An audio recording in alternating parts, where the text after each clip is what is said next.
Hey everybody, welcome back to AmandaMarieNP, where on this channel I seek to give you tips and tricks to help you become a successful nurse practitioner. Just an average Jane doing her thing, and I'm so glad you're here. Today on this online nurse practitioner student video, I want to share with you how to quickly, efficiently, thoroughly write the best discussion posts for your online nurse practitioner student. And I want to share with you how to not allow it to consume tons of your time, because as we know, time is a precious commodity that I feel like there's never enough hours in a day to get it all done. So I am currently working on a discussion post in my advanced pharmacology class, and I thought I would share with you how I go about writing that post and give you my tips and tricks. So if you enjoy this video, please comment below and let me know that you stopped by and tell me, what do you need help with? Because I'm your girl. I want to help you to be successful. Hey, you. Yeah, you. Did you stumble upon this video because you're an online nurse practitioner student and you need some help? You just need an average Jane who's doing her thing to show you how to be the most successful student possible? Well, if that's what you're looking for, go ahead. What are you waiting for? Tap that big red subscribe button. And when you do, a little school bell will pop up. Go ahead and ring it, and you'll be notified by YouTube every time I post a new video. You're not going to want to miss any of the videos on this channel if you want to be a successful online nurse practitioner student. Go ahead, subscribe, and let's jump in to today's video. Okay, so I'm not going to read to you the entire discussion post question, but I'll just give you a brief synopsis. We've got a 54-year-old woman who basically is having signs of depression, and it goes on to share all the nitty-gritty details of such, and then it goes into the questions. What medication would you prescribe? She comes back in 2 weeks and says she has not noticed a change. What would you do? What are the possible problems with the medication that you chose, and how long should you continue the treatment regimen? So I'm going to glance down at my computer and we're going to walk through how to write this. Okay, so the first question, what medication would you prescribe for this patient? The very first thing that I suggest that you do, the first tip, is to go to Google, and after you have read comprehensively your question and you completely understand what they are looking for, I would type in first line depression in women who are middle-aged. That's a good starting point. And at the end of whatever you decide to Google, type in nursing journal article. That's going to help you to get a scholarly article. You can also use that term. And you're going to pull up and look at the first couple of things that pop up on your screen. So one that I liked was from the annual review of clinical psychology. So we know it's a scholarly journal article. You will miss points if you don't actually use something that is a scholarly journal article. And you'll also want to be sure that you understand exactly how far that look back is that your school allows you to use for the reference material that you cite. So we use APA format in the school that I attend. So you're either using APA or MLA format. Make sure you're obviously citing according to the correct source. And so this article that I found is called Depression in Older Adults. And so what I'm going to do is I'm not going to read this word for word because that is going to take way too much time. I'm just kind of going to skim. So I'm just going to give you some examples. So the first thing it says is depression is less prevalent among older adults than among younger adults, but can have serious consequences. And then I'm just going to skim. Although suicide rates in elderly are declining, they are still higher in younger adults.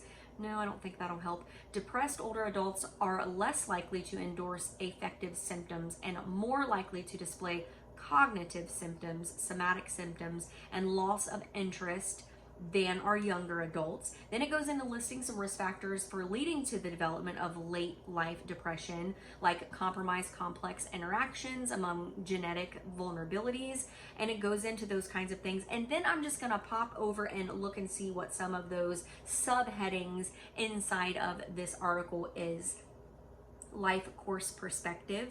So it talks about age of onset of disorder. And so I see one thing here. It says it appears that half or more of geriatric major depression represents a new condition arising in old age, whereas half or less experience their first episode of depression considerably before old age. So this is how I would start my discussion post, is I would just go through and I would review some of these depression scholarly journal articles. The next one on my list is pharmacologic treatment of depression in elderly. That sounds like it's going to be a little bit more beneficial. And it says here in 2006, Canadian Coalition for Seniors Mental Health Guideline on the assessment and treatment of depression was used as a primary source. And then it talks about the goal of treatment should be remission of symptoms. Improvement of symptoms can be monitored by identifying patient goals.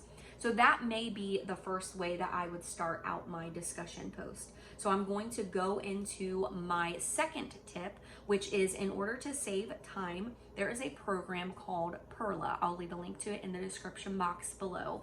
It accurately cites all your sources in MLA or APA, depending upon what you need. And all it does is open up a box and you plug in the information, and therefore you know everything is cited exactly correct. So you will miss no points due to citation. So I've opened my Perla program, it pops open my Word document, and I have copy and pasted all of the requirements for my post at the top, and then I've put in the discussion question. So what medication would I first prescribe to this patient? So I might start out my discussion post by saying, in addition to starting this patient on medications, I would also make sure that I understand that initial dosing should be half of the usual adult dose and be titrated regularly until the patient responds. That's one of the statements, and I can use that as a direct quote.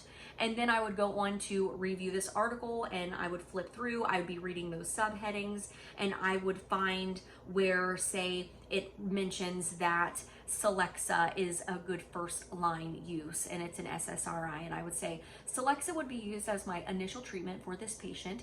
And the reason for this is because research has shown that Celexa is quite beneficial for middle to older aged adults. And then I would cite my source.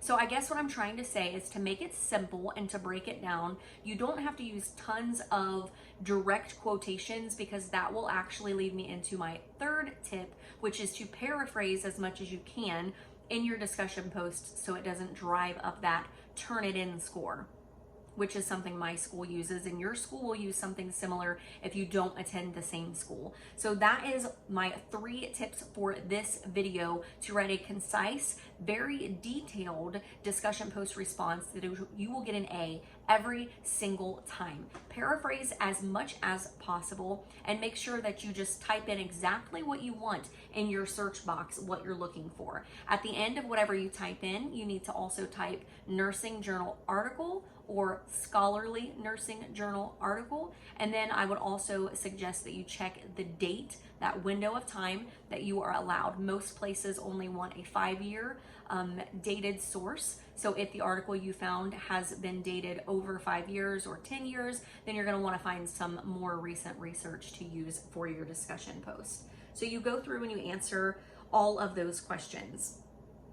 And then at the very end, you just skim through, make sure you're checking for typos. And if you're using the Perla program, which I really recommend, it has saved me tons of time on writing my posts because it cites everything exactly correct for the APA formatting. But you're just gonna want to skim through and read and check for misspellings and things like that.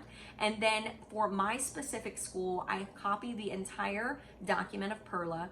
I actually have to go into a little app on my computer called Sticky Notes or WordPad, and I paste my entire post and then copy it again and paste it into the actual discussion box in the portal on my website. For some reason, when I copy it in Word in the Perla program and attempt to simply paste it into the discussion board, it always messes up the format and it looks terrible. So to have a efficient, thorough, detailed A+ discussion post every time, type into the Google box exactly what you're looking for, have it end with scholarly journal article or nursing journal article, if I can talk, and then review, make sure that the date is in the accurate range.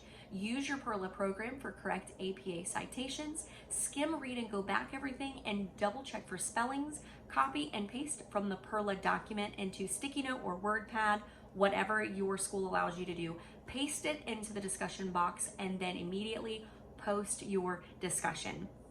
After that, I strongly suggest that you jump over to another student's discussion post for that week, and literally to cut time on discussion post responses, I'll give you a bonus tip. Keep open the sources that you used for your discussion post response as well and skim read, find something that the student before you used in their post that you enjoyed. And this is all I do for my responses. It takes me a fraction of the time, and I always get an A+ on my responses to other students as well. I copy and paste something that they said. So for example, if they said, I would use Wellbutrin because Wellbutrin has been effective in treating adult depression, I would copy and paste that into my response. Always start your discussion post out with the person's name. So say their name was Becky. So I would say, Becky, I really enjoyed how you said, and then I would copy and paste her statement. And I would say, because I have found in my practice of being a nurse so far that this has been proven to be effective in the day-to-day activities. I've noticed tons of increased interest in performing tasks that the patients were once interested in doing prior to the onset of their depressive symptoms. Thank you so much for this addition to this week's discussion post. And then I can use my reference that I used in my own if it ties in, because I paraphrased, I didn't use a direct citation. So that is my tips for you on how to write a quick, efficient, wonderful discussion post that you're guaranteed to get an A on every time, as well as bonus tips for you on how to do a quick discussion post response to another student in your online portal, because most of the time you have to do 2 responses per week in order to get your full points on your discussion post. So that'll give you an A every time. Thank you so much for watching another video on AmandaMarieNP, and I pray that you will, come on, be an NP with me. All right, I will see you in the next video.